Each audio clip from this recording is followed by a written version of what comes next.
Well, good Monday afternoon, friends. Mark Holmes here, and as always, I want to say thank you all for watching, commenting, subscribing, and being part of the Joe Boo Sports Report. Without you guys, as well as you ladies, you know that this literally does not work. I hope everybody's having a great day. It is the last day, or at least traditional day of summer.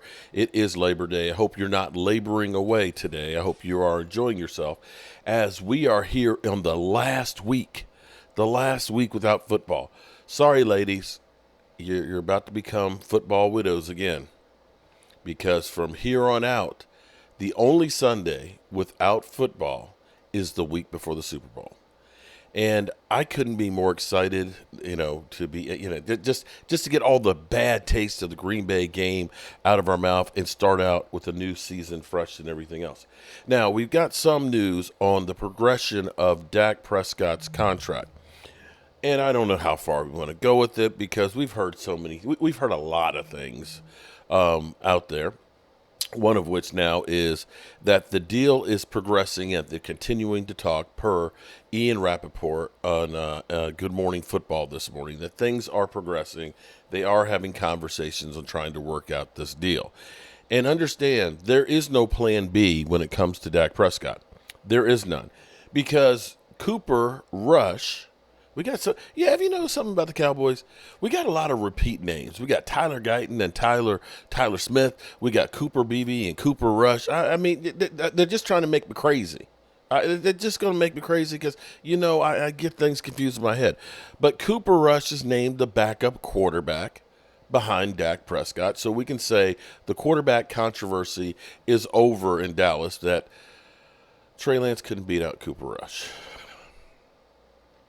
So, if you are a gambling man, then what you're looking at here is, as Jerry Jones says, he doesn't have a plan B, although it seems that ESPN has a plan B, which would be Shedeur Sanders. But to get to Shedeur Sanders, there's a big problem. The big problem is this. Dak Prescott, in his career, in the NFC East, which he played 6 games, is 32-8, I believe. 32-8. Losing 4 to the Eagles, 2 to the Giants, and 2 to the Commanders. That alone is going to mean, and here's the other thing, the Cowboys have never finished worse than second in his time in the division. Either they win it or they're the bridesmaid. So looking at that, with Dak Prescott healthy, with getting CeeDee Lamb there, with doing some things in the offensive line, and just basically coming back from where you were last year, unless there's injuries, and we, knock on wood, don't want to wish any of those, the Cowboys will probably be a playoff team. No ifs, ands, or buts about it. Okay? So if the Cowboys are a playoff team, that puts them somewhere in the 20s drafting.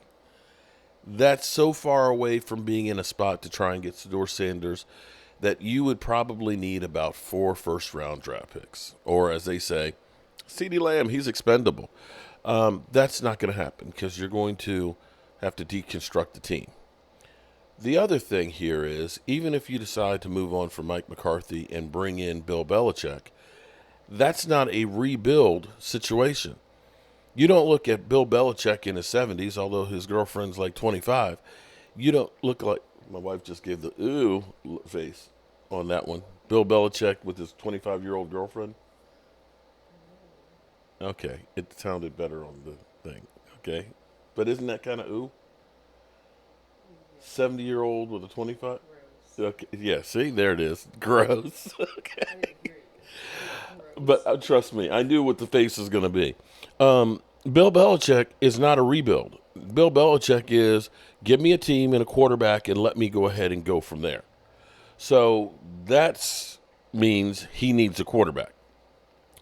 And you have to think, with Jerry Jones in his 80s right now, that hitting the reset button and starting to rebuild when you have, teams like after the 90s, when we had, the 3, 5, and 11 teams in a row, that's what we're talking about, rebuilding. You're starting all over. That's not where you are right now with the Dallas Cowboys. And when you look at things and hear things like Cooper Beebe may be one of the most overlooked rookies. When you think about how Tyler Guyton has shown flashes already, when you think about Micah Parsons and C.D. Lamb, I don't know how you hit the reset button on that. It's more of, if anything, reload to get a better result.